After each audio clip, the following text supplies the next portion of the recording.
Air fire సిరీస్‌లో number 2 అండి. Air ఫైర్‌లో మనము బనానా చిప్స్ అయితే చేసుకుందాం అనమాట. నేను అరటికాయలు అయితే తీసుకున్నా. వాటిని మొత్తం పీల్ తీసేసి చిన్న చిన్న ముక్కలుగా కట్ చేసుకోవాలి. మనకి ఎలాంటి షేప్‌లో కావాలంటే అలాంటి షేప్‌లో కట్ చేసుకోవచ్చు.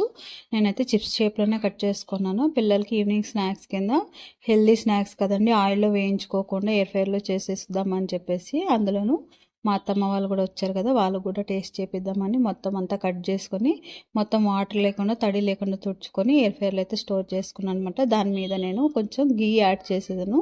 గీ అయితే ఇలా రాసేసుకున్నా. మీరు ఆయిల్ కూడా రాసేసుకోవచ్చు. నేను రాసిన తర్వాత మొత్తం ఎయిర్ ఫైర్‌లో పెట్టేసాను అనమాట. నేను 15 మినిట్స్ పెట్టానండి. 15 మినిట్స్‌లో 185 డిగ్రీస్‌లో అయితే పెట్టాననమాట. చూసారు కదా! 15 మినిట్స్ 185 డిగ్రీస్‌లో మనకి చాలా చక్కగా కుక్ అవుతాయండి. అండ్ క్రిస్పీగా కూడా వస్తాయన్నమాట. ఒక 10 మినిట్స్‌కి ఒకసారి ఇలా చూసేసుకుంటే సరిపోతుంది. 10 మినిట్స్‌కి చూసారా కొంచెం మెత్తగా ఉంది.